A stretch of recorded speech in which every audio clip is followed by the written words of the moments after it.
I think we have to meet, first and foremost, the effective work of pro-lifers, and we've seen abortion numbers, at least surgical abortion numbers, go down, and have been going down since Roe v. Wade, really, and that's been really effective. And that has been by countering that radical individualism, by stepping in with people when they're in that moment of crisis.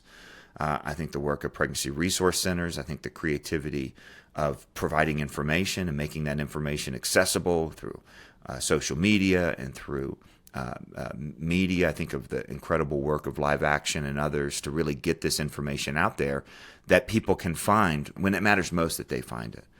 I think making it more and more and more of a topic within the church has driven the numbers down, because we know that the women choosing to have abortions and the men pressuring them to do so, that's not just outside the church, that's inside the church. So I think the availability of us to each other, what folks call, I'm trying to think of the theological progenitor of this idea. It's a brilliant thing, but proximity. And this is kind of an incarnational vision of life in the world based on the actions of God in Christ that we're about to remember here in Advent season.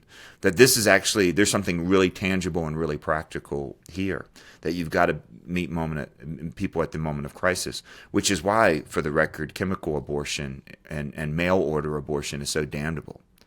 Look, had this gone the other way, and had Ohio continue to move in direction and become like Tennessee or Missouri or something like that, that doesn't change the fact for all of us that a woman can find information online about chemical abortion, can call it in, can have it mailed to her.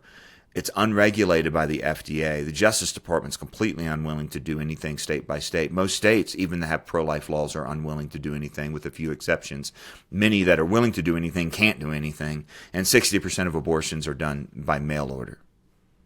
So, the proximity then has to begin earlier, because that creates a further divide. I mean, that's the thing about, the argument for abortion is that, this politician doesn't belong in between a woman and her doctor. Well, now we've taken the doctor out of the equation and put a woman with a chat bot from Russia.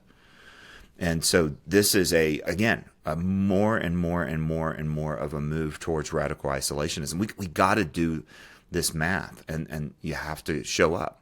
I really appreciate when people do show up. I appreciate, I think how we show up absolutely matters. But I think of the story you told a few minutes ago about this group that shows up in Ohio.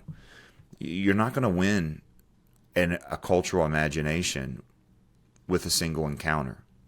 You're not even going to win an individual's imagination in a single encounter. I think we've got to be willing to do the long obedience. We've got to be willing to go the long direction. I know it feels long because, Roe felt like such an important milestone, and it was. But we need to